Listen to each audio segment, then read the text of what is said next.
Hare Krishna, Krishna Krishna, Hare Hare, Hare Rama, Hare Rama, Rama Rama, Hare Hare.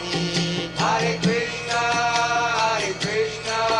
Krishna Krishna, Hare Hare, Hare Rama, Rama Rama, Hare Hare. Hare Krishna, Krishna Krishna, Hare Hare, Hare Rama, Rama Rama, Hare Hare. Hare Krishna, Krishna Krishna, Hare Hare, Hare Rama, Rama Rama, Hare Hare. Hare Krishna, Krishna Krishna, Hare Hare, Hare Rama, Rama Rama, Hare Hare. Hare Krishna, Krishna Krishna, Hare Hare, Hare Rama, Rama Rama, Hare Hare. Hare Krishna, Krishna Krishna, Hare Hare, Hare Rama, Rama Rama, Hare Hare. Hare Krishna, Krishna Krishna, Hare Hare, Hare Rama, Rama Rama, Hare Hare. Hare Krishna, Krishna Krishna, Hare Hare, Hare Rama, Rama Rama, Hare Hare. Hare Krishna, Krishna Krishna, Hare Hare, Hare Rama, Rama Rama, Hare Hare. Hare Krishna, Krishna Krishna, Hare Hare, Hare Rama, Rama Rama, Hare Hare. Hare Krishna, Krishna Krishna, Hare Hare, Hare Rama, Rama Rama, Hare Hare. Hare Krishna, Krishna Krishna, Hare Hare, Hare Rama, Rama Rama, Hare Hare. Hare Krishna, Krishna Krishna, Hare Hare, Hare Rama, Rama Rama, Hare Hare. Hare Krishna, Krishna Krishna, Hare Hare, Hare Rama, Rama Rama, Hare Hare. Hare Krishna, Krishna Krishna, Hare Hare, Hare Rama, Rama Rama, Hare Hare. Hare Krishna, Krishna Krishna, Hare Hare, Hare Rama, Rama Rama, Hare Hare. Hare Krishna, Krishna Krishna, Hare Hare, Hare Rama, Rama Rama, Hare Hare. Hare Krishna, Krishna Krishna, Hare Hare, Hare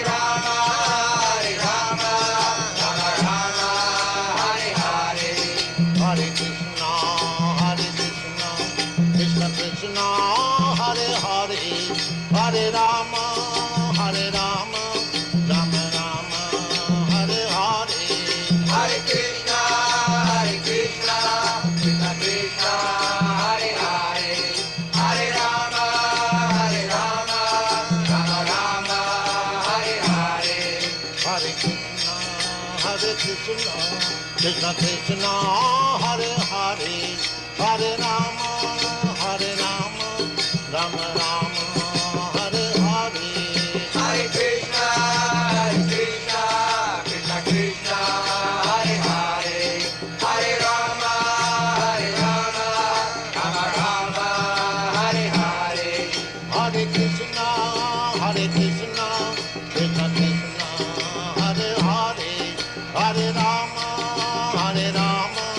Rama Rama, Hare Hare.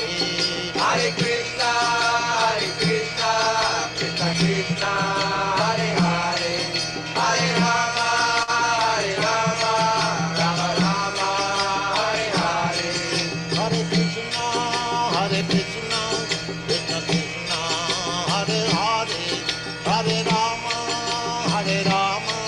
Rama Rama, Hare Hare. Hare Krishna, Krishna Krishna, Hare Hare.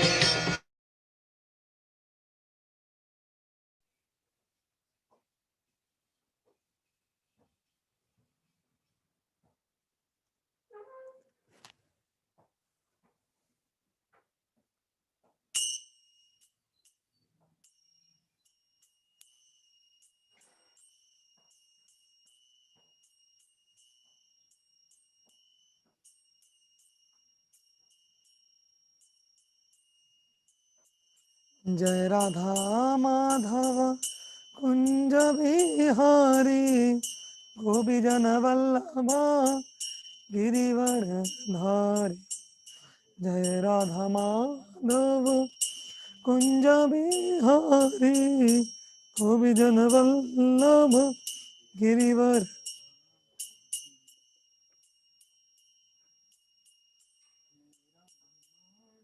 जय राधा माधवा जय कुंज बिहारी राधा माधवा जय कुंज बिहारी राधा।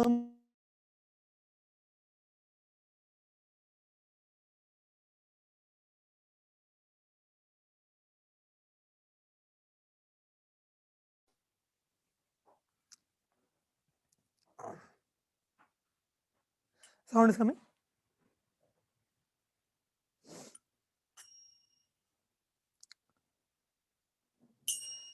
जय राधा माधव कुंज बिहारी गोपीजन वल्लभ गिरिवर धारी।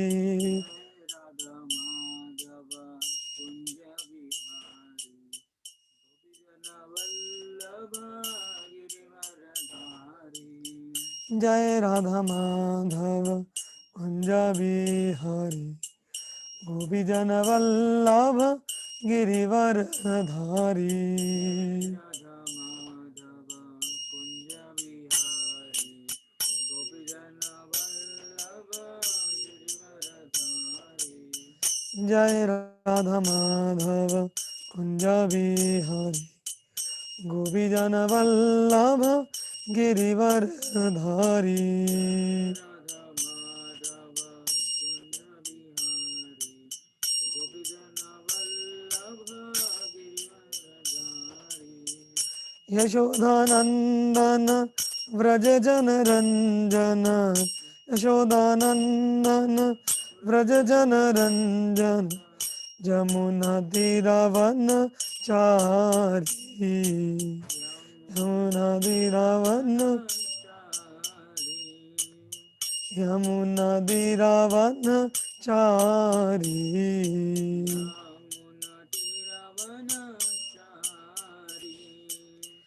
जय राधा माधव कुंज बिहारी गोपीजन वल्लभ गिरिवर धारी। राधा माधव कुंज बिहारी गोपीजन वल्लभ गिरिवरधारी। जय राधा माधव कुंज बिहारी गोपीजन वल्लभ गिरिवर धारी। राधा माधव कुंज बिहारी गोपीजन वल्लभ गिरिवरधारी। यशोदानंदन व्रज जन रंजन चोदनंदन व्रज जन रंजन। यशोदानंदन व्रज जन रंजन चोदनंदन व्रज जन रंजन। यमुना तीरावन चारी।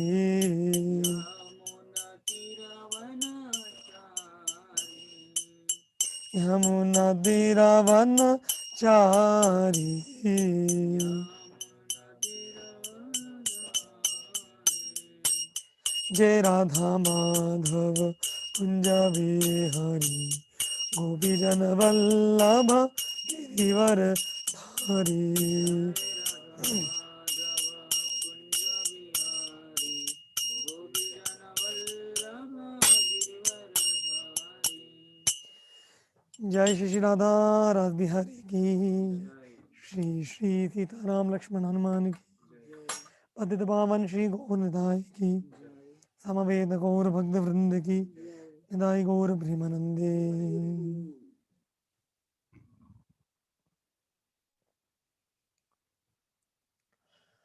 ओम अज्ञानतिमिरन्धस्य ज्ञानाञ्जनाशलाकया चक्षुरुन्मिलितं येन तस्मै श्रीगुरवे नमः।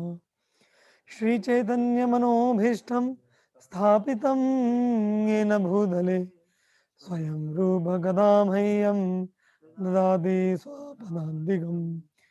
वन्देऽहं श्रीगुरोः श्रीयुताः पदकमलं श्रीगुरोन् वैष्णवांश्च श्रीरूपं साग्रजातं सहगणा रघुनाथान्वितं तं सजीवं साद्वैतं सावधूतं परिजनासहितं कृष्णचैतन्यदेवं श्रीराधा कृष्णपदान् सहगणा ललिता श्रीविशाखान्वितांश्च नमो विष्णुपादाय कृष्णपृष्ठाय भूतले श्रीमते भक्तिवेदान्त स्वामिनिधि नामिने। नमस्ते सरस्वते देवे गौरवाणी प्रचारिणे निर्विशेषशून्यवादी पाश्चात्यदेशधारिणे। नमो महावदन्याय कृष्णप्रेमप्रदायते कृष्णाय कृष्णचैतन्य नाम्ने गौरद्विषे नमः। हे कृष्ण करुणा सिंधो दीनाबंधो जगत्पते गोपेश गोपिकान्त राधाकान्त नमोऽस्तुते। तप्त काञ्चन गौराङ्गी राधे वृन्दावनेश्वरी वृषभानुसुते देवी प्रणमामि हरिप्रिये। वांश्चाकल्पतरुभ्यश्च कृपा सिन्धुवैव च पतितानां पावनेभ्यो वैष्णवेभ्यो नमो नमः। जय श्री कृष्ण चैतन्य प्रभु नित्यानंद श्री अद्वैत गदाधर शिवा सदि गौर भक्त।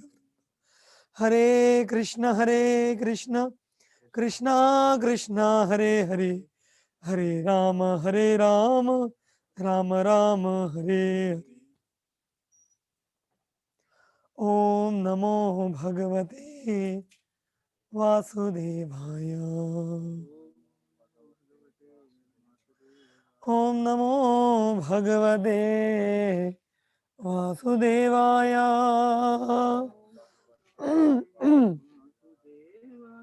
ओम नमो भगवते वासुदेवाय।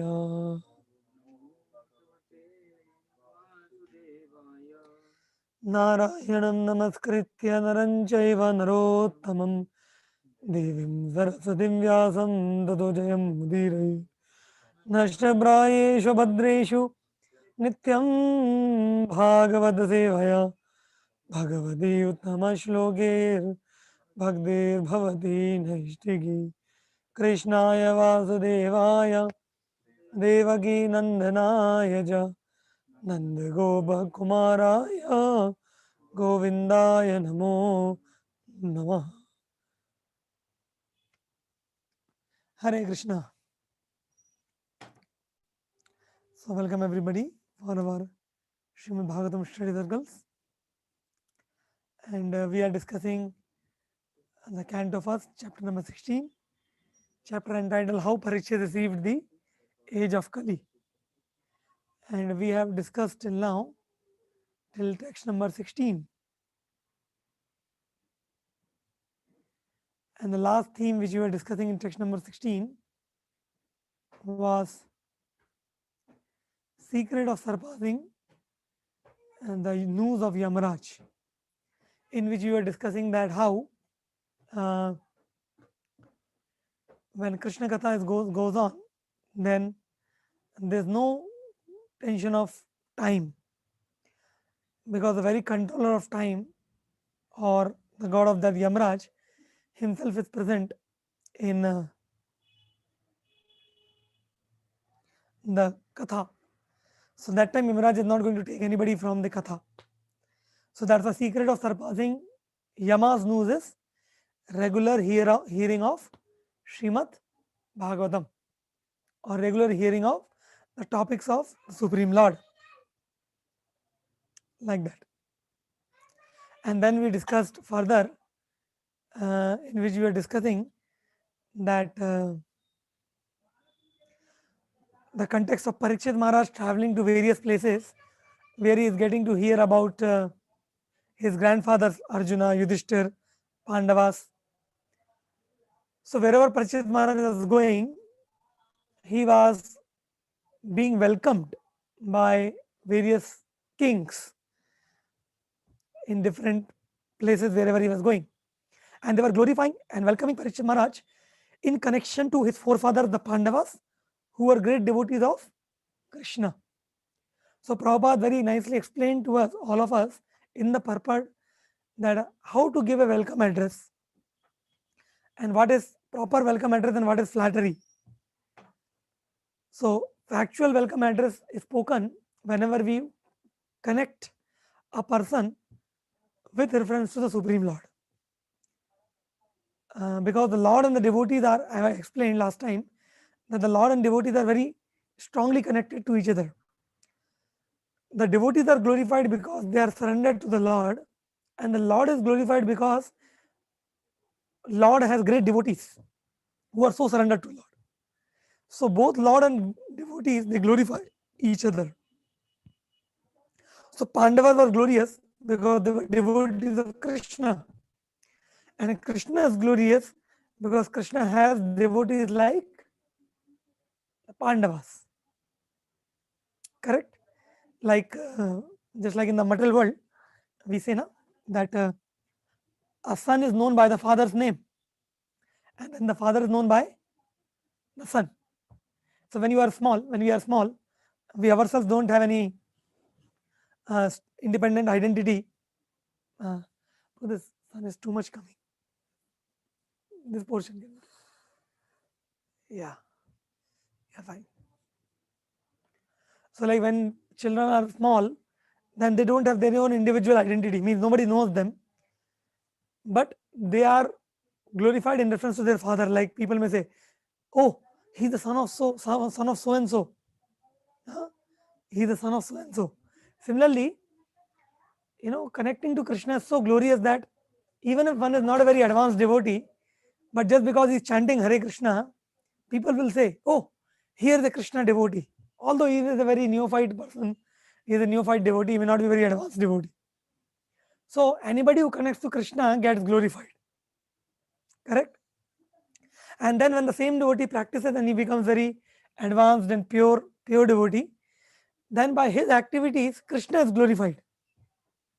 Like when the child becomes grown up, he takes over the business of the father, and you know he starts working. So he becomes well known in the society. Huh? Then the people identify the father by the name of the son. People say that अरे वो अपने उनके पिताजी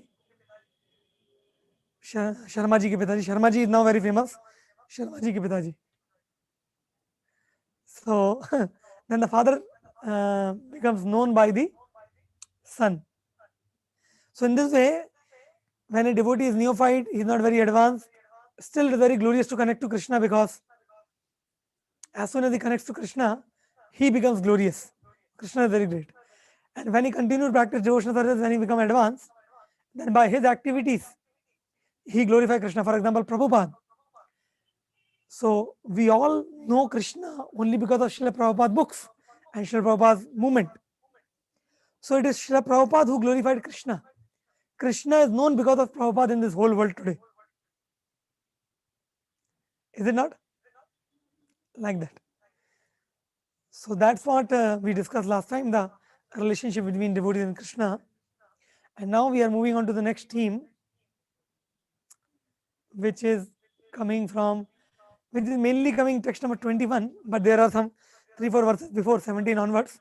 So we'll recite those verses and then gradually we'll come to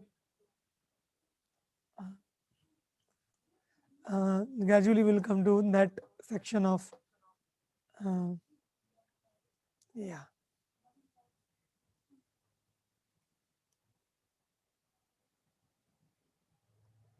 So this is text number 17. We will recite it. तस्यैवं वर्तमानस्य पूर्वेषां वृत्तिमन्वहम् नातिदूरे किलश्चर्यं यदासित् तन्निबोध मे. Yeah, somebody can kindly read the translation. Now you may hear from me of what happened while Maharaj Parikshit was passing his days hearing of the good occupations of his forefathers and being absorbed in thought of them. Yeah. So now Sutu Goswami is narrating here that Shonakadashi, now you can hear from me what happened when Parikshit Man was passing his days in this way, going from one place to other, touring the whole world, hearing the good occupation of his forefathers. So then what happened suddenly? What happened? That was described in the next verse, text number 18. धर्मापदैकेन चरन् विच्छायम् उपलभ्य पृच्छति स्माश्रुवन् वदनां विवत्सम् इव मातरम्. Yes, translation. Somebody else?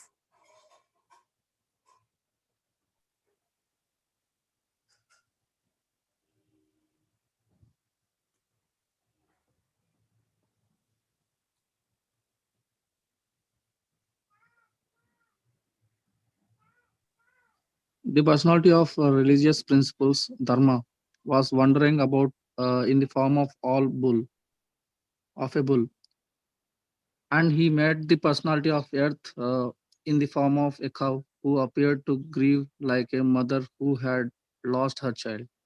She has tears in her eyes, and the beauty of her body was lost. Thus, Dharma questioned the earth as follows. Yeah. So this is very important to understand. So you see, Parikshit Maharaj is a great devotee, pure devotee. And he is the king of the world and he's traveling the whole world with the purpose of protecting the religious principles and not allowing the Kali to come inside. So Parikshit Maharaj saw a bull and a cow. The bull is no other than Dharma, religious principles personified. And the cow is no other than Mother Earth. Now our Acharya explains that this vision which Parikshit Maharaj is getting of the bull and the cow is not an ordinary vision. It's not that everybody was able to see that bull and cow. It is only Parikshit Maharaj who is able to see bull and cow, and only Parikshit Maharaj is able to see Kali personified beating the cow. It's not that everybody, ordinary people, are able to see that. No.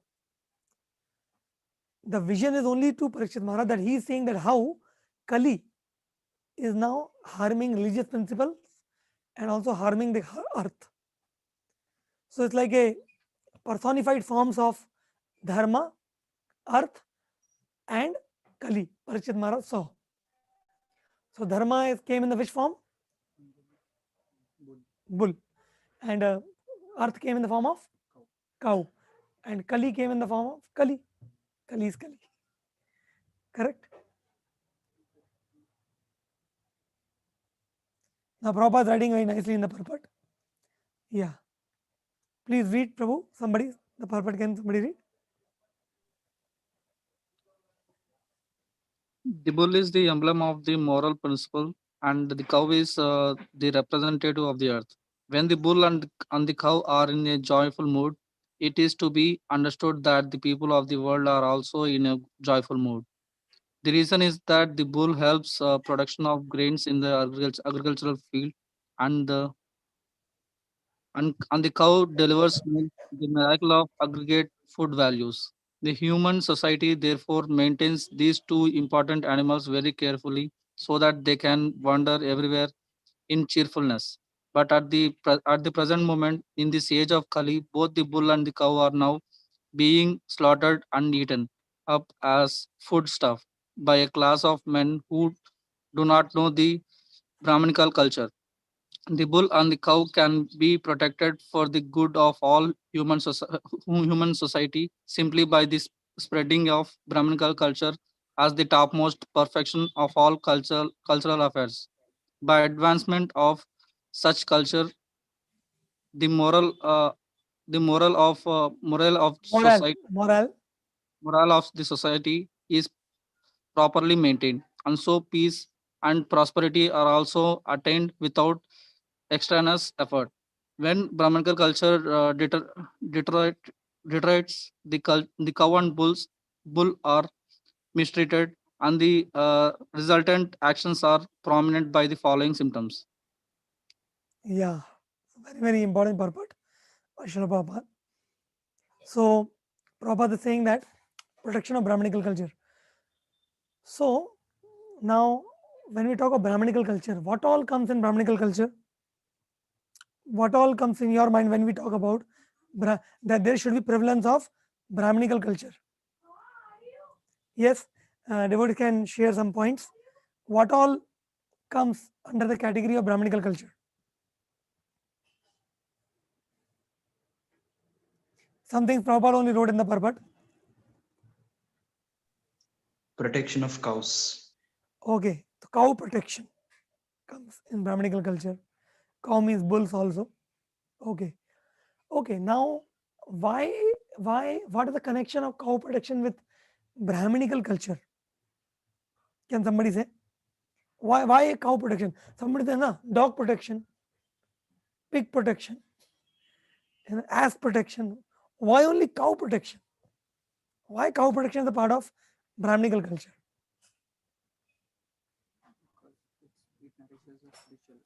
Speak there. Because the cow is like a mother. Because she gives us milk. Cow gives us milk. We treat her like as our Milk, mother. every animal gives milk. You drink cow milk. You don't drink goat milk. So just because you drink cow milk, that does not mean cow becomes your mother. You start drinking goat milk, goat becomes your mother. You start drinking tiger milk, tiger becomes your mother. So you say cow is a mother just because you drink cow milk. Why cow? Prabhu, cow is the only animal with whose dung even barren lands can be made lands which produce so much of crop.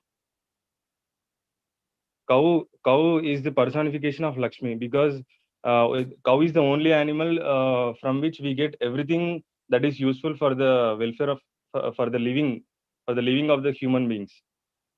Cow and bull are the only animals with whom we can do agriculture. By employing this agriculture, we don't need to go to factories. We don't need to go through so much of stress in life. Okay, 50% answer is good. But that is, but okay, cow may help in agriculture, cow and bull. तो हमारा पेट भर जाएगा. We can eat. But what is the connection with Brahminical culture? Okay, we need not to go to factories. But Brahminical culture, what is the?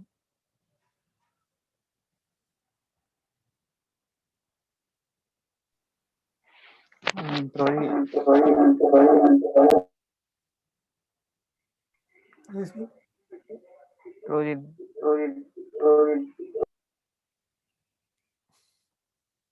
I'll directly tell. Yeah.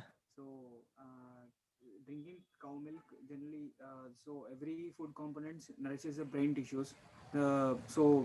Drinking cow milk actually increases our spiritual acumen. It helps us to grasp the spiritual knowledge. So, without spiritual knowledge, there is no Brahminical culture. So that is why cow milk is very important to you. The point is saying that without cow milk, there cannot be any Brahminical culture. because there will not be any spiritual acumen without cow milk. Okay, fine. Krishna likes cows. His cow is very dear to Krishna. You can touch on this light. Another Prabhu is saying Krishna likes cows. Very good. Actually, for getting answer to this question, we have to first of all understand. Don't disturb the camera. We have to first of all understand what is Brahminical culture. Hmm? If that becomes clear, then everything else will be very, very clear. So you see, Brahminical culture means a culture centered around God, a culture centered around spiritual advancement of society, a culture centered around mode of goodness lifestyle for the spiritual upliftment, spiritual elevation, spiritual emancipation of the society. That is called Brahminical culture. And why the name is given Brahminical? Because Brahminical lifestyle is a lifestyle in the mode of goodness. So then all the things related to mode of goodness lifestyle becomes a part of Brahminical culture. Because the goal of life is to attain transcendence. Transcendence means rising above the three modes of material nature, rising above the cycle of birth and death, realizing our original position as part and parcel of Krishna, servant of Krishna. We are not the body, we are soul, self realization. So, this transcendence is the goal of life. But one cannot access the transcendental platform without coming to a platform of a lifestyle which is supportive to it. And the kind of lifestyle which is supportive to life transcendence, the goal of transcendence is Brahminical culture. So that's why in Brahminical culture, all the items are in the mode of goodness. So that's why, first of all, cow itself is a animal of mode of goodness. Obviously, all the animals are mainly in Tamoguna, but categorically, you see, cow is in Satoguni animal, and that's why all the products of the cows are also in mode of goodness, like the cow's milk, then even the dung, the cow urine, and so many things. Then all these products of cow, not only they help individually by consuming them and nourishing our brain, but they also help in performing mode of goodness activities or transcendental activity. For example, cow dung is used in yagya, which is a very important part of Brahminical culture, transcendence. Krishna speaks so much about yagya in Bhagavad Gita, is it not? Yagya karma samadbhava, yagyatharth anyatra karmana. What is the shloka? Is it only? Yagyarthat karmano anyatra lokoyam karma bandhana. So Krishna is very much emphasizing that one should perform yagya. Yagya means both. Yagya means doing any activity for the pleasure of Krishna is also called yagya. And actual yagya, swaha, that also requires cow ghee, cow dung, and all the items. So in that way also cow items are very favorable for performing Brahminical activities, mode of goodness activities, activities which will help us to go to transcendence. So the point is that that's why cow is considered very important for Brahminical culture. There are so many people nowadays who takes care of cows, but their purpose of taking care of cow is not to propagate Brahminical culture. They are more inclined towards taking care of animals, and they have a idea that गौ हमारी माता है, cow हमारी माता है, तो गौ रक्षा करना चाहिए. Now this is also good, at least better than not caring for cow at all. Better than sending the cows to slaughter at least somebody having some sentiments of, cow is mother, so protect him, protect her. She gives milk, we drink milk. That is at least better. But then this is not complete understanding. You see, in our ISKCON society, Srila Prabhupada, whatever he did, it is all centered around Krishna. It is all centered around transcendence. It is all centered around going back home, back to Godhead. So within our society, Prabhupada never did anything which is cut off from that goal of going back to Godhead. So even when in our ISKCON Goshalas or farm communities, when we take care of cows, the purpose is to promote Brahminical culture, promote transcendence, promote Krishna consciousness. Not just taking care of cows out of some national sentiments or out of some food problem or out of some interest in the field of agriculture and cow farming. Activity is same. Activity of cow caring or cow protecting cow is same, but the consciousness is different, and that difference in consciousness will determine the results you get by performing any activity. So yes, within ISKCON also we have farm communities, but the purpose of them farm community is not to just go to farm, drink nice cow milk, eat nice organic prasad and go to sleep nicely. क्या कर रहा हूँ प्रभु जी, मैं Brahminical जीवन जी रहा हूँ एकदम सतुगुण में, एकदम बिंदास हूँ प्रभु जी, कोई टेंशन नहीं है, कोई कंपनी नहीं जाना पड़ता, एकदम रिलैक्स जीवन है. भैया ये पर्पस नहीं है काउ प्रोटेक्शन का. Many a times people living in cities are so frustrated with IT jobs, they think that प्रभु जी बस बहुत हो गया, बस अभी तो बस फार्म कम्युनिटी चले आओ, ताजी हवा सूंघो, कुएं में नहाओ, नदी में, take bath in the river, drink clean water, drink chaach, lassi, दूध, ईट paneer, play in the playground.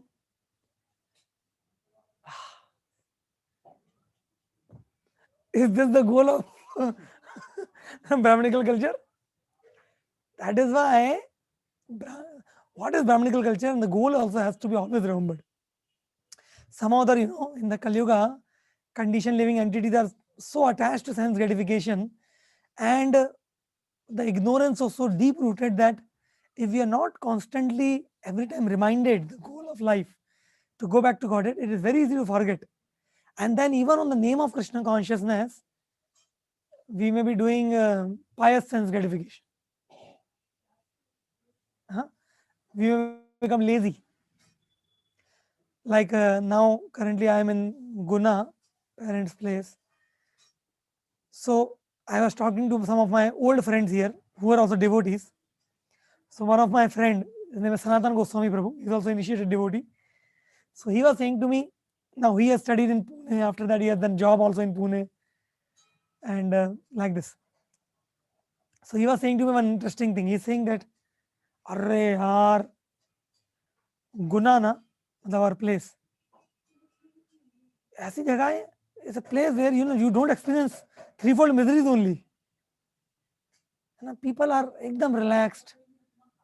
Like how you have seen Hyderabad lifestyle or Mumbai lifestyle. Morning people get up, brush teeth, take breakfast, get ready, run, catch bus, catch local train, and the moment you go to company, manager is waiting you to butcher you with work, and then then deadline, then fight, then this meeting, that meeting, morning till evening meeting, and they give you mobiles and laptop also, and then they don't leave you so easily, and then always the fear is there, or job chale aayega, so you have to perform also. Sometimes on call duties, so midnight they wake you up, or early morning during chanting time call comes. So very fast lifestyle. So because now such a miserable lifestyle is there, so when devotees come to Krishna consciousness, they feel great shelter. Hey Krishna. So what happens when somebody is facing a lot of misery, their intensity in Krishna consciousness also will be very strong.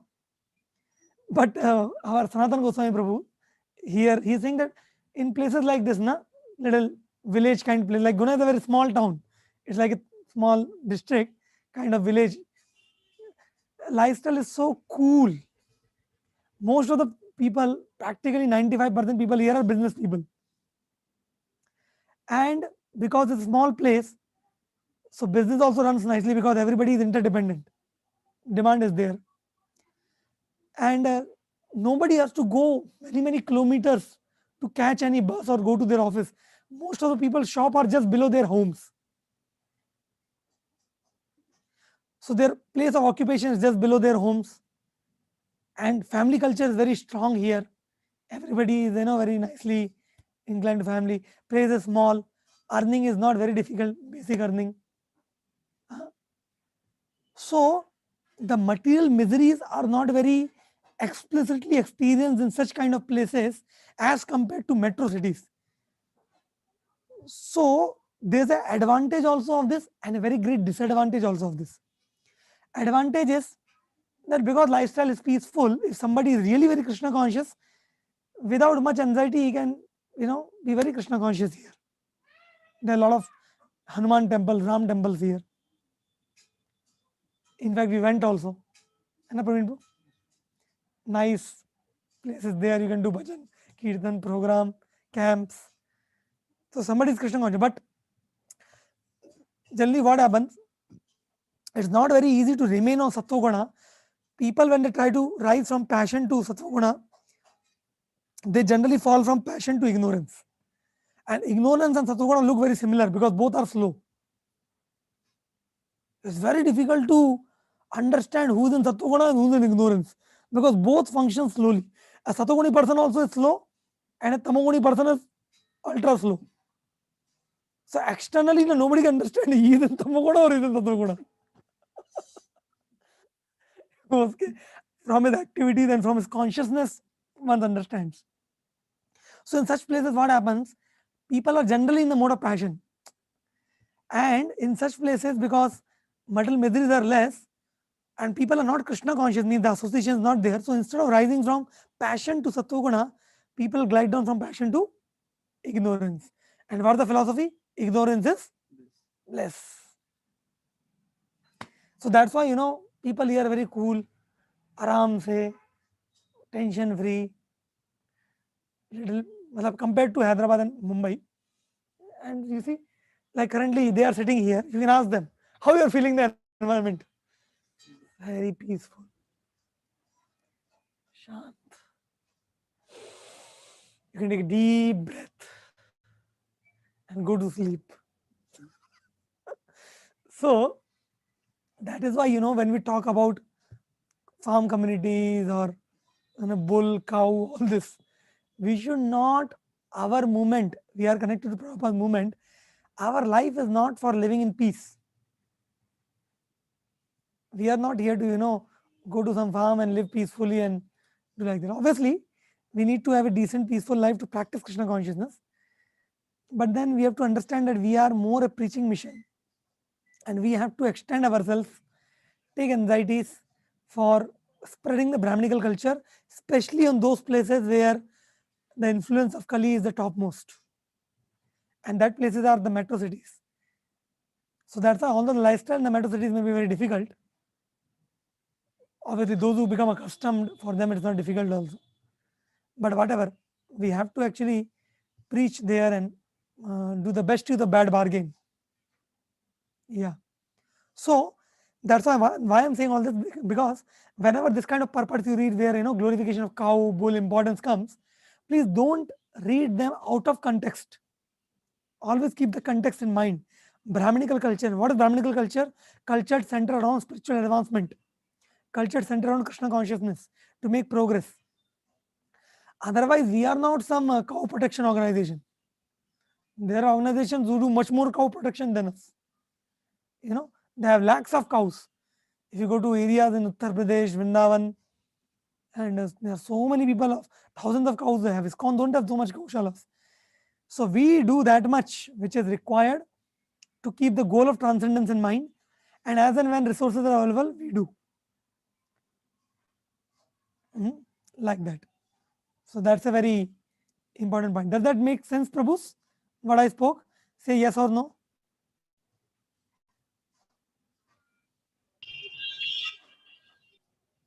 Yes, Prabhu.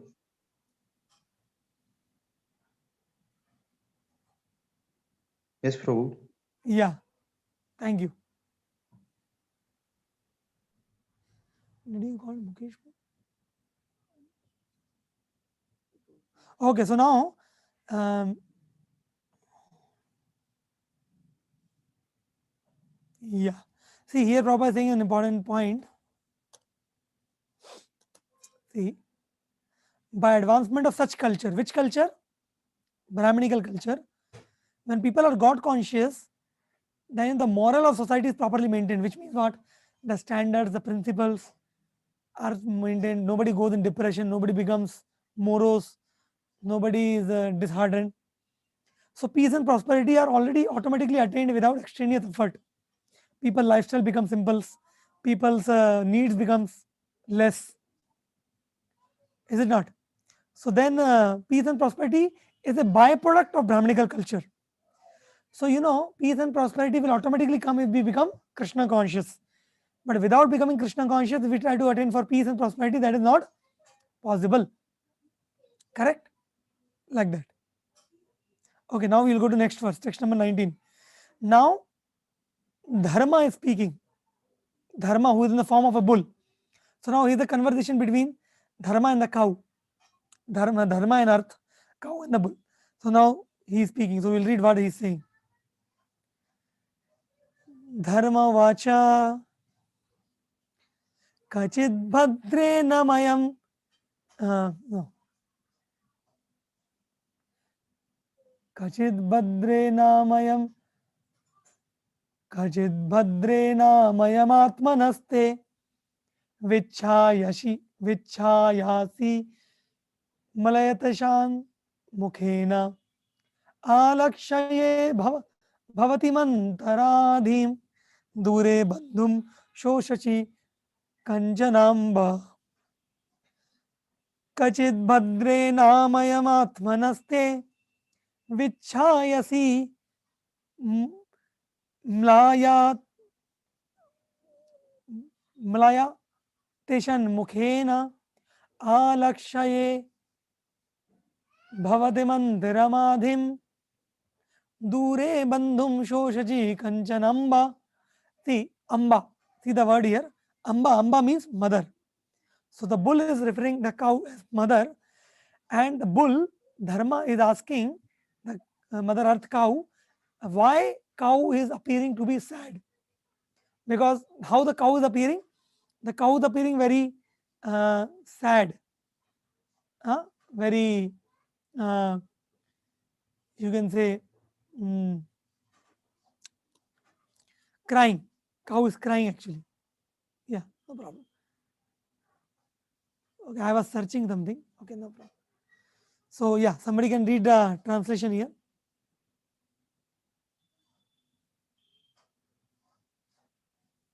Yeah, somebody can read.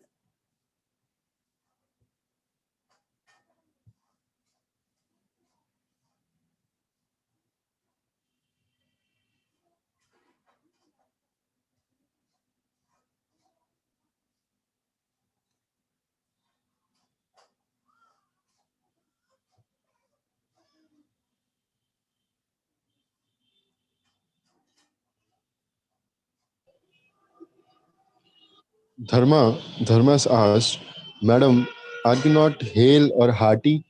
Why are you covered with the shadow of grief? It appears by your face that you have become black. Are you suffering from some internal disease? Or are you thinking of some relative who is away in a distant place? Yeah. So Dharma in the form of a bull asked.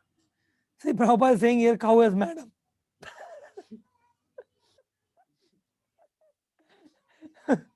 Prabhupada is quoting cow because see this is because Prabhupada is preaching to the Western people. No? This first canto. Prabhupada has written cow as madam. Madam, are you not hale and healthy, hearty? Why are you covered with shadow of grief? It appears by your face that you have become black. Are you suffering from some internal disease or thinking of some relative who's in a distant place? Yeah, read the purport.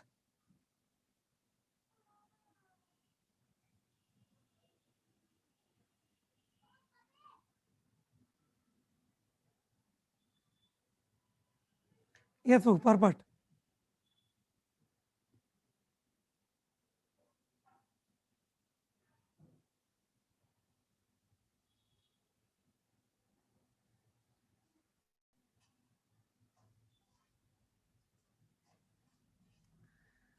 पढ़िए प्रभु जी. The people of the world in this age of Kali are always full of anxieties. Everyone is diseased with some kind of ailment. From the very faces of the people of this age, one can find out the index of the mind. Everyone feels the absence of his relative who is away from home. See here. So now, from this verse onwards, na, Prabhupada's purport will flow in the direction of symptoms of the age of Kali.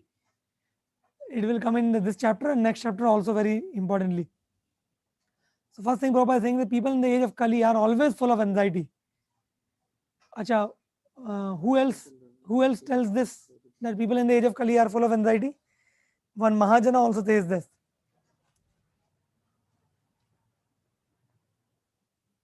Prahlad Maharaj. Maya Sukhaya Bharam Udvahato Vimudhan. So people in the age of Kali are always full of anxieties. सबको कुछ ना कुछ चिंता लगी हुई है. किसी को जॉब की चिंता है, तो किसी को बिजनेस की चिंता है, किसी को परिवार वालों की चिंता है, किसी का सब कुछ ठीक है तो हेल्थ की चिंता है, किसी की हेल्थ ठीक है तो हमेशा ठीक रहेगी नहीं वो चिंता है. किसी को शादी की चिंता है कि नहीं? तो everybody has some or other anxiety in this age of Kali. Nobody is very, with a very peaceful mind. किसी को गाड़ी की चिंता है, किसी का 2 व्हीलर खराब हो गया, किसी का 4 व्हीलर खराब हो गया तो उसको सुधरवाने की चिंता है, किसी की वॉशिंग मशीन नहीं चल रही है, या घर में सिलेंडर खत्म होने वाला है और सिलेंडर वाला फ़ोन नहीं उठा रहा है. किसी को लॉकडाउन की चिंता है, लॉकडाउन कब खुलेगा कि नहीं खुलेगा, है ना? तो whole age of Kali Yuga is filled with anxieties. किसी को बोर्डम की चिंता है कि नहीं? So this is the symptom of this age. What to do? And then they are saying everyone is diseased with some kind of ailment. कुछ ना कुछ बीमारी सबको लगी रहती. किसी को स्टमक पेन होगा, नहीं तो हेड पेन, नहीं तो बैक पेन, नहीं तो आंखों में problem, corona, some or other problem will be there. And then Prabhupada is saying, from the very faces of the people of this age, one can find out the index of the mind. So we say na face is the index of the mind. By looking at the face of a person, you can say what is going on in his mind. Is it not? So how you find people's face in Kali Yuga? हमेशा कुछ ना कुछ सोचते ही रहते हैं, ख्यालों, दूसरे दुनिया में ही रहते हैं लोग, ख्यालों में.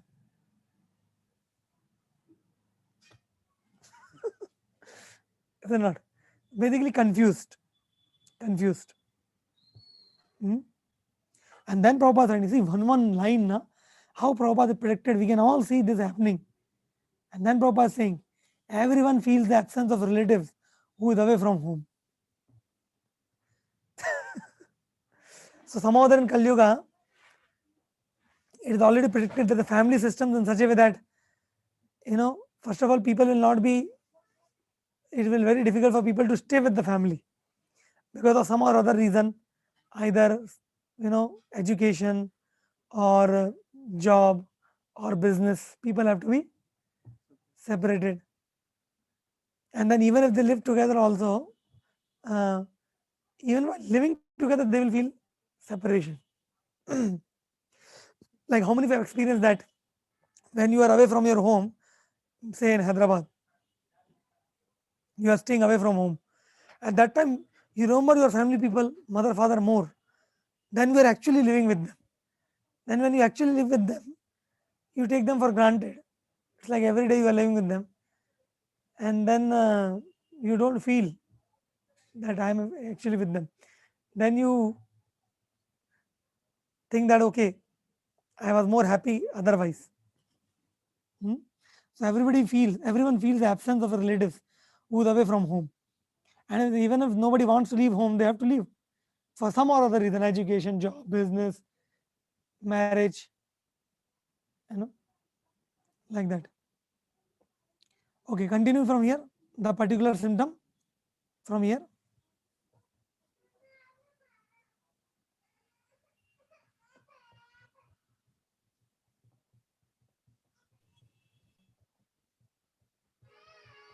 Yes. The particular symptom of the age of Kali is that no family is now blessed to live together. To earn a livelihood, the father lives at a place far away from the son, or the wife lives far away from the husband, and so on. Th- There are Yeah. sufferings. Okay, there are sufferings from internal diseases, separation from those near and dear, and anxieties from maintaining the status quo. These are but some important factors which make the people of this age always unhappy. Yeah. See how frank Prabhupada is. Prabhupada is not speaking some very big, you know, big philosophy here. He is like speaking down to earth practical problems of the age of Kali. He is not trying to. So down to earth Prabhupada is saying, what are the major problems? So everybody, first of all, there are, families cannot stay together. Very difficult. And uh, then there are suffering from internal diseases. मतलब corona तो is external disease, but apart from what is internal disease? Mental anxieties, mental diseases अंदर से ही पैदा होती है. और हाँ,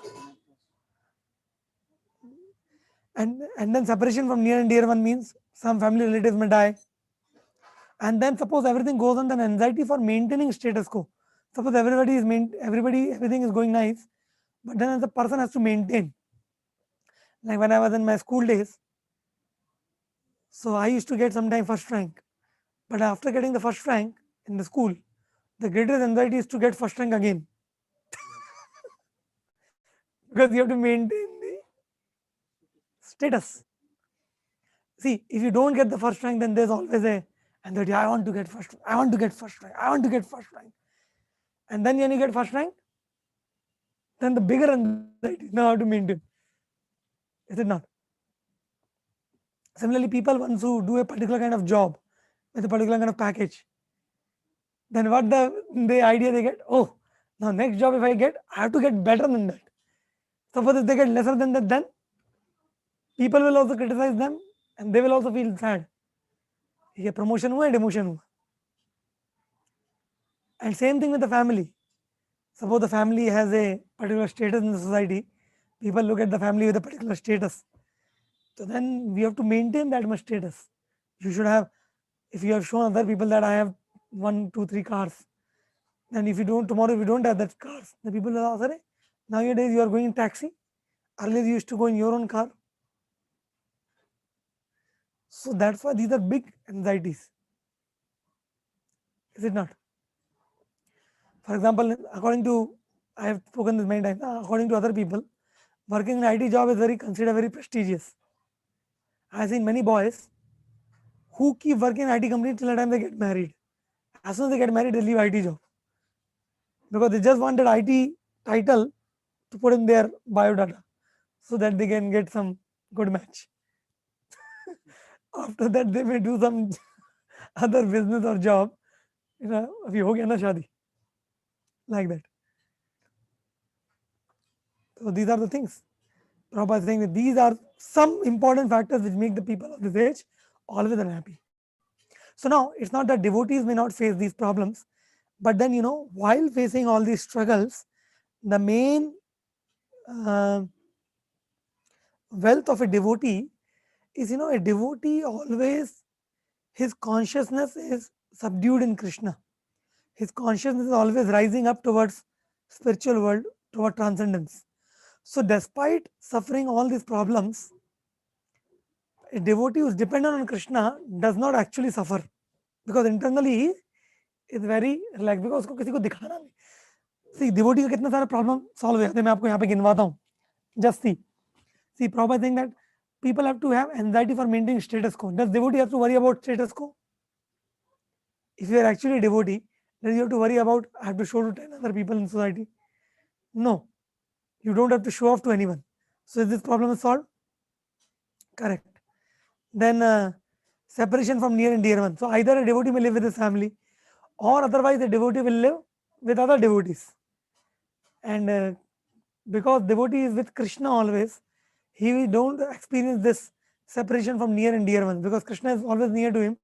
Devotees are always there with him. And because devotees live healthy lifestyle, they chant Hare Krishna, so their mental strength is good, so they don't suffer from internal diseases. So in this way, if we try to become good devotees, sincere devotees, serious devotees, then we can, automatically rise above so many problems of Kali Yuga just like that only. Automatically.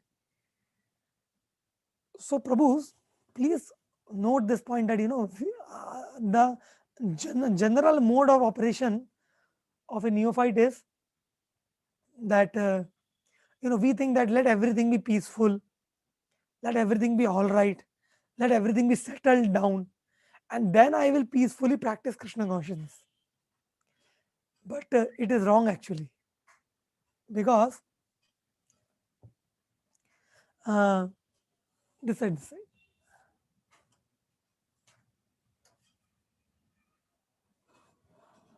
Yeah. Okay. This is wrong actually, because if we keep waiting that everything will be all right in my life, सब ठीक हो जाएगा, उसके बाद मैं अच्छे से आराम से चैन से बैठ के भक्ति करूंगा, तो प्रभु ऐसा कभी नहीं होने वाला. आप समझ लो. उल्टा क्या होना चाहिए आपका consciousness, that let me do भक्ति nicely, let me do Krishna consciousness nicely, and because I am Krishna conscious, my life will become peaceful. Are you getting? Instead of trying to make situations peaceful and then practice Krishna consciousness, you practice Krishna consciousness and that will lead to a peaceful life, because you will be protected against the bad influence of the age of Kali Yuga. Internal diseases, mental problems, depression, and all these kind of things, anxieties, like that. So that's what is very, very important thing for us. One more verse we will see for today, and then we will end. Okay, this is text number 20. So Dharma is continuing. Padernyunam shoshasi mahikapadam atmanam va vritsaler bhokshamanam aho shuradin hritayagya bhagan prajaota swin magavati avarshati. Yes, bro. Somebody can read a translation. I have lost my 3 legs, and I am now standing on one only. Are you lamenting for my state of existence? Or are you in great anxiety because henceforward the unlawful meat eaters will exploit you? Or are you in sorry plight because demigods are now bereft of their share of sacrificial offerings because no sacrifices are being performed at present? Or are you grieving for living beings because their sufferings due to famine and drought? Yeah. So Dharma is telling that. Now, what are the 4 legs of Dharma? Which are 4 religious principles: mercy, truthfulness, Cleanliness, cleanliness, and Austerity. Austerity. Very good. And each of this leg is broken by one wrong activity. So, what is the first one? Mercy is broken by meat eating, Violence. violence. And then truthfulness is broken by Gambling. gambling. And cleanliness is broken by illicit sex. And austerity is broken by intoxication. So here Dharma is saying that I have lost my 3 legs. This means this pastime is happening in the beginning of Kali Yuga. In the beginning of Kali Yuga only Dharma is saying that I have lost my 3 legs. I think now Dharma has lost all the legs only. Because nobody is truthful also. Because only he's saying now I am standing on one leg only. That one leg is the leg of truthfulness. Because in the beginning of Kali Yuga, at least people were a little truthful. But nowadays we can say for a lot of guarantee that all the 4 legs are very thoroughly hurt. Is it not? So Dharma is asking to the bull, are you lamenting for my state of existence? Are you, you are earth, and earth always want Dharma to prevail. So you are thinking because Dharma is not there on earth no more. So are you lamenting for my state of existence? Or are you in great anxiety because henceforward the meat eaters will exploit you? So see, Dharma is giving symptoms of Kali. And in Kali Yuga, people will come and they will kill cows and they will butcher cows.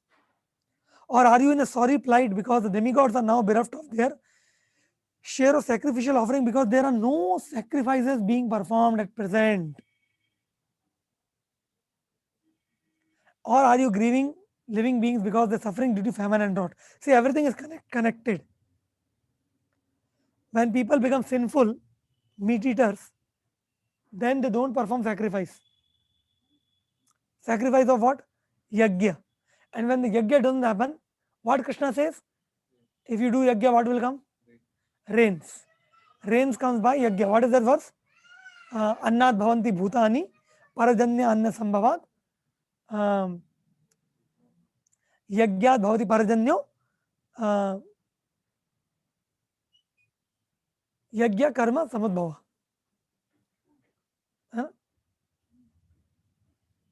Yeah. So, by the performance of sacrifice or yajna, rain comes. So, when people become irreligious, godless, then they become lazy. Then laziness means only worrying about eating, sleeping, mating, and defending. And people don't perform any sacrifices. Now, you see, my dear friends, ask yourself in Kali Yuga, are we performing any yajna? Are we doing any swaha wala yajna? Are we doing any homas at home? Any yajnas or homas? We are not doing anything.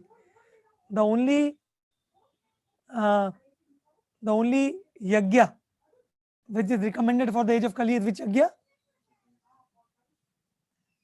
Yes, which yajna is recommended for the age of Kali Yuga? Sankirtan yajna or chanting of the holy names. So now, if people don't do chanting also properly, then how can we expect for anything nicely to happen? And that's why in Kali Yuga there's a lot of suffering due to famine and droughts, anavrishti, ativrishti. Somewhere there's a lot of rains, that flood are coming. Recently in our Pandharpur temple flood came. Practically till one first floor there was waters only. The deities were inside the water. I think last month during rainy season, so much flood came. So somewhere there's too much rains, and somewhere there are no rains. So this kind of problem comes, and because of that, food grains will not be available. So then, when food grains are short, then people will eat what? Meat, and for that, what they will do? They will kill innocent animals. They will kill cows, and that's what Prabhupada speaking in the purport very nicely. Somebody can read the purport.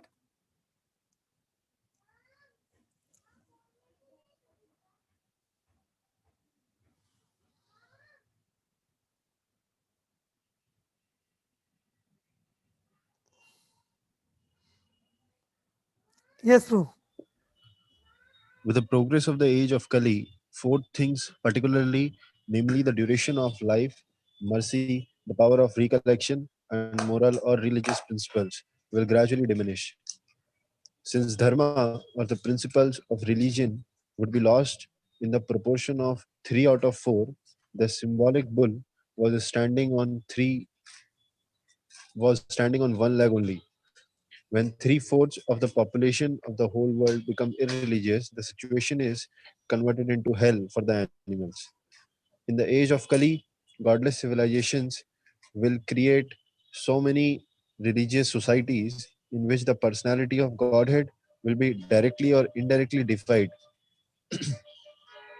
and thus faithless societies of man will make the world uninhabitable for the saner section of people. There are gradations of human beings in terms of proportionate faith in the Supreme Personality of Godhead. The first class faithful men are the Vaishnavas and the Brahmanas, then the Kshatriyas, then the Vaishyas, then the Shudras, then the Mleshas, the Yavanas, and at last the Chandalas. The degradation of the human instinct beings from the Mleshas and the Chandala state of life is the last word in human degradation. All the above terms mentioned in the Vedic literatures are never meant for any particular community or birth. They are different qualifications of human beings in general. There is no question of birthright or community. One can acquire the respective qualifications by one's own efforts, and thus the son of a Vaishnava can become a Mlesha, or the son of a Chandala can become more than a Brahmana, all in terms of their association and intimate relation with the Supreme Lord. The, the meat eaters are generally called Mleshas, but all meat eaters are not Mleshas. Those who accept meat in terms of scriptural injunctions are not are not Mleshas, but those who accept meat without restriction are called Mleshas. Beef is forbidden in the scriptures, and the bulls and cows are offered special protection by followers of the Vedas. But in this age of Kali, people will exploit the body of the bull and the cow as they like, and thus they will invite sufferings of various types. The people of this age will not perform any sacrifice. The Malaysia population will care very little for performances of sacrifices, although performance of sacrifice is essential for persons who are materially engaged in sense enjoyment. In the Bhagavad Gita, performance of sacrifices is strongly recommended. The living beings are created by the creator Brahma, and just to maintain the created living being progressively towards the path back to Godhead, the the system of performing sacrifice is also created by him. Yeah. So the system of sacrifice created by Krishna only. In the Bhagavad Gita third chapter, you will read in the beginning, Krishna tells Arjuna that when Krishna is inspiring Arjuna based on Karma Kand, so Krishna is telling Arjuna that, see Arjuna, if you uh, serve the demigods, then demigods being pleased by you will supply you all the necessities of life. In this way, by mutual cooperation between the demigods and the human beings, one can live peacefully. So sometimes when devotees read this kind of shlokas, they think that Prabhuji here Krishna is recommending demigod worship. No, Krishna is not recommending demigod worship. Krishna is telling only about the one platform in the yoga ladder, which is the Karma Kanda platform. So those people who are at that level of consciousness, who are completely averse to any kind of religious or Vedic principle, who are living a responsible life, Vedic, non-Vedic life, non-religious life, animalistic life. So for them, at least, this is important that they can worship at least some demigod, so that they follow any at least some Vedic authority, and by following some Vedic authority, they can at least come to under the fold of uh, Vedic guidance, and then gradually they can elevate. But somebody who is already a devotee worshipping Krishna, he need not to go down to worship the demigods. Hmm? Continue the system. The system is that living beings live on the produce of grains and vegetables, and by eating such foodstuff, they get vital power of the body in the shape of blood and semen. And from blood and semen, one living being is able to create other living beings. But the production of grains, grass, etc., becomes possible by becomes possible by rain, and this rain is made to shower properly by performance of recommended sacrifices. Such Okay. sacrifices are directed by the rites of the Vedas, namely Sam, Yajur, Rig, and Atharv. In the Manusmriti, it is recommended that by offerings of sacrifice on the altar of the fire, the sun god is pleased. When the sun god is pleased, he properly collects water from the sea, and thus sufficient clouds collect on the horizon and rains fall. After sufficient rains fall, there is sufficient production of grains for men and all animals, and thus there is energy in the living being for progressive activity. The militias, however, make plans to install slaughterhouses for killing bulls and cows along with other animals, thinking that they will prosper by increasing the number of factories and live on animal food without caring for performance of sacrifices and production of grains. But they must know that even for the animals, they must produce grass and vegetables, otherwise, the animals cannot live. And to produce grass for the animals, they require sufficient rains. Therefore, they have to depend ultimately on the mercy of the demigods like the sun god, Indra, and Chandra. And such demigods must be satisfied by performances of sacrifice. This material world is a sort of prison house, as we have several times mentioned. The demigods are the servants of the Lord who see to the proper upkeep of the prison house. These demigods want to see that the rebel living beings who want to survive faithlessly are gradually turned towards the supreme power of the Lord. Therefore, the system of offering sacrifice is recommended in the scriptures. Continue. The materialistic men want to work hard and enjoy fruitive results for sense enjoyment. Thus, they are committing many types of sins at every step of life. Those, however, who are consciously engaged in the devotional service of the Lord are transcendental to all varieties of sin and virtue. Their activities are free from the contamination of the three modes of material nature.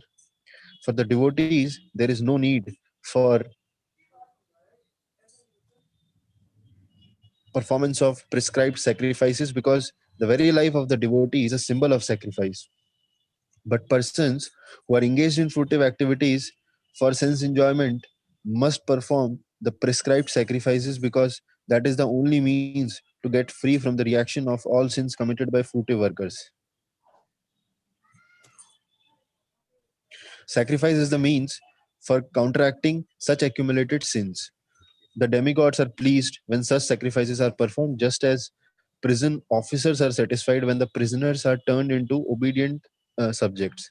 Lord Chaitanya, however, has recommended only one yajna or sacrifice called the Sankirtana yajna, the chanting of Hare Krishna, in which everyone can take part. Thus, both devotees and fruitive workers can derive equal benefit from the performance of Sankirtan yajna. Yeah. See, long purport, and the whole purport is centering around performance of sacrifice. And how in the Vedic times, the performance of sacrifice is given a lot of importance to please the demigods, who are like the caretakers of this universe, to provide all the necessities so that people can live in prosperity and peacefulness. But in Kali Yuga, first of all, people are not interested in sacrifice. Secondly, there are not proper facilities for performing sacrifice, and hence there are a lot of problems. Now, somebody may ask a question that how this performance of sacrifice is going to help anybody, because externally it looks like, you are putting ghee in the fire, you are putting all the samagri in the fire. Like one person was saying that, uh, Prabhuji, this yajna is going on from last so many days, So many liters of ghee they poured in the fire uselessly. They would have given me, I would have made nice items in ghee and were fed to many poor people. So many poor people would have got benefited instead of wasting so much ghee in fire. So then the one devotee answered him. He told, "Have you ever went to doctor?" Yes. So sometimes you get ailment, sometimes you get some wound on the knee, here, or on some part of the other body, and when you go to doctor, doctor give you some medicine to be eaten through the mouth, is it not? So now somebody may ask the doctor, are you a fool? I have got wound on my knee here. So why you are giving medicine here in the mouth? If I got a wound here, you give medicine here. So what the doctor will tell to the patient? Doctor will tell, are you doctor or a doctor? You know, this means that you don't know how things work. How by putting medicines here, the wound here will be cured. That who knows? That the doctor knows. Are you getting? Similarly, you know, great devotees, acharyas, scriptures, they know how by performing a sacrifice for the pleasure of Vishnu, how by satisfying Vishnu, how by putting ghee in the fire in that yajna process, how it will benefit the whole society. From a mundane point of view, from an ordinary external point of view, one may see it as a waste of uh, resources, is it not?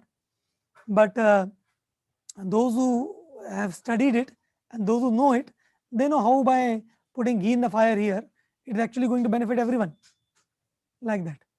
So that's how things are. And for all of us here, Srila Prabhupada is mentioning in the purport that we need not to worry about performing all that kind of um, arduous kind of yajnas. The best yajna in the age of Kali is Sankirtana yajna. Yajna Sankirtana Praya Yajanti hi Sumedasam. Lord Chaitanya Mahaprabhu has come and he has propagated Sankirtana movement simply by chanting the holy names of the Lord. Hare Krishna, Krishna Krishna, Hare Hare, Hare Rama, Rama Rama, Hare Hare. Simply by chanting this holy name sincerely, regularly, coming together with devotees and performing kirtans, one is performing the highest sacrifice. And Prabhupada is very beautifully writing one line in the purport that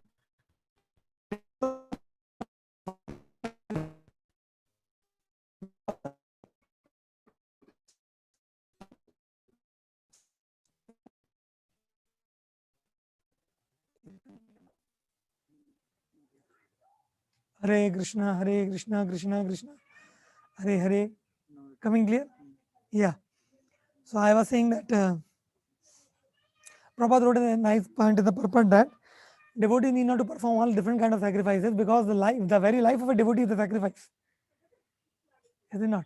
Because devotee chant the holy names, they don't break any followed principles, they do welfare activities for others.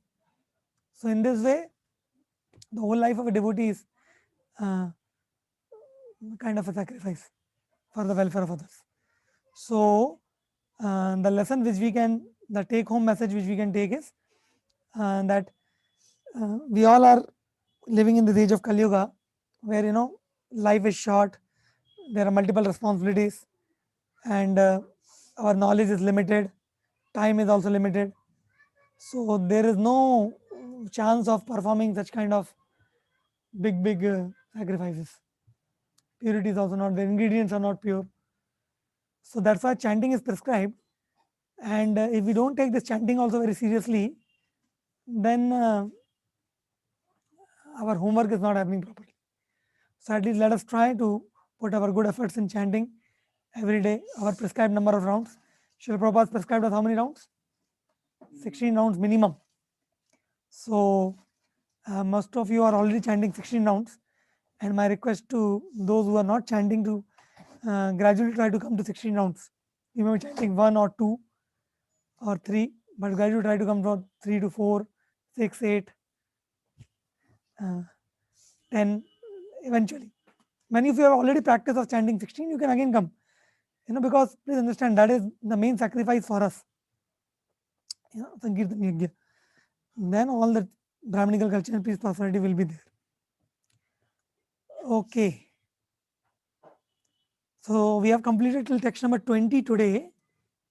Then maybe tomorrow we will start from text number 21, in which a new theme is beginning about Kali Yuga and the modern education. Symptoms of Kali and the modern education. Text number 21. So that we will discuss on tomorrow. Only two themes are remaining in this chapter. Symptoms of Kali and the modern education, and how to feel the presence of the Lord now. So that we will try to cover tomorrow or as and when the time permits. Okay. Any questions?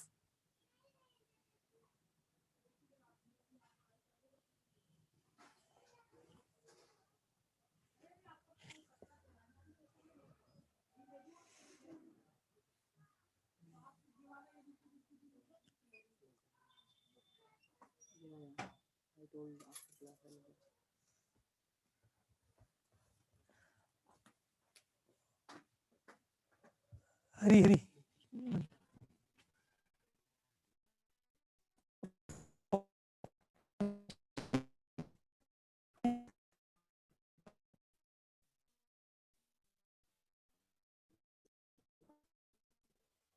Voice is breaking.